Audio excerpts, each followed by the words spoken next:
దివ్యాత్మ స్వరూపులారా, మనం భగవద్గీత రహస్యం పేర అనేక విషయాలను తెలుసుకుంటున్నాం. అందులో భాగంగా నేడు అతి ముఖ్యమైన విషయాన్ని తెలుసుకుందాం. జాతస్య హి మరణం ధ్రువం అని చెప్పింది భగవద్గీత. అంటే దాని అర్థం, పుట్టిన ప్రతి జీవి చావక తప్పదు. ఇది శాసనం.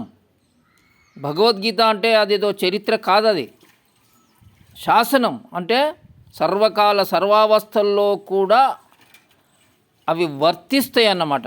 మార్పు అనేది ఉండదు వాటికి.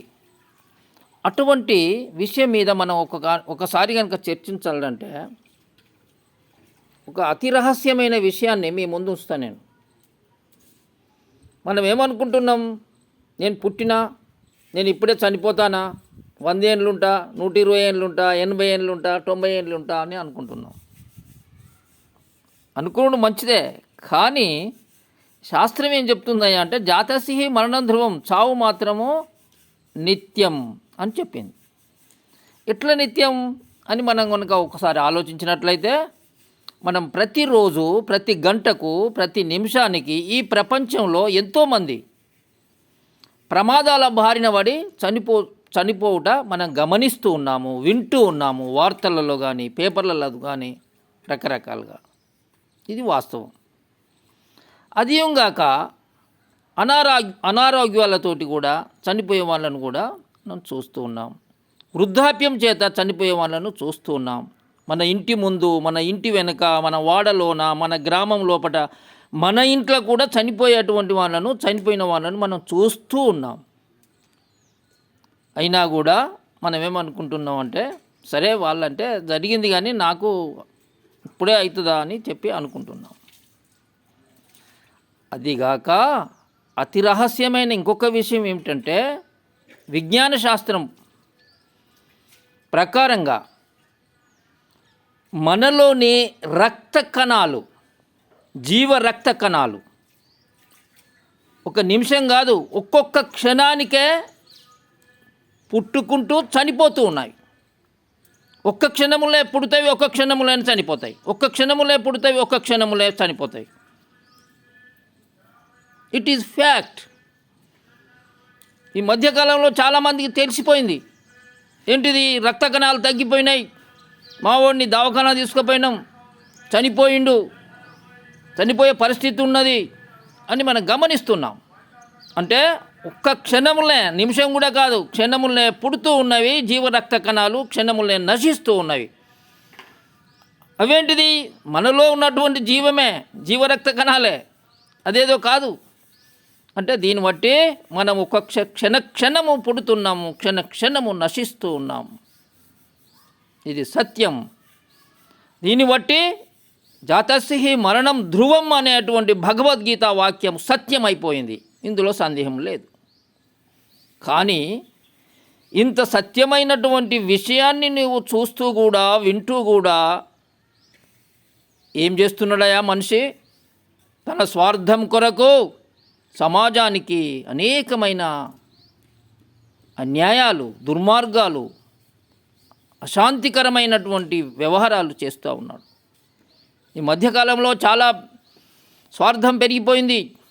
రాజకీయ నాయకుల అండతోటి, అధికారుల అండతోటి రాజకీయ నాయకులు చాలా తప్పులు చేస్తూ ఉన్నటువంటి విషయాలను మనం పేపర్ల ద్వారా చూస్తూ ఉన్నాం. ఈ మధ్యకాలంలోనే వరంగల్ జిల్లాలో ఒక శివాలయాన్ని, పురాతనమైన 800 సంవత్సరాల క్రితము రాజులు కట్టినటువంటి శివాలయాన్ని తీసివేసిండ్రు, దురాక్రమణ చేసుకుంటున్నారు, దురాక్రమణకు పాల్పడినరు అనే విషయము మనకు మొత్తం తెలంగాణ రాష్ట్రంలో, దేశంలో సంచలనం సృష్టించింది.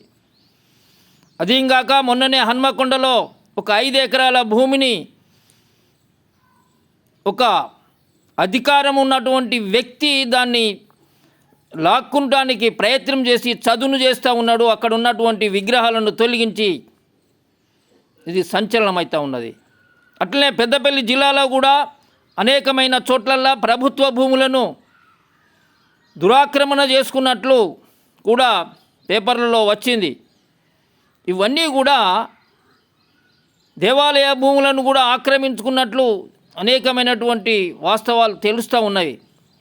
కాబట్టి క్షణక్షణం పుడుతూ క్షణక్షణము నశించేటువంటి జీవస్వరూపమైనటువంటి మనం ఈ యొక్క స్వార్థానికి స్వస్తి తెలిపాలి.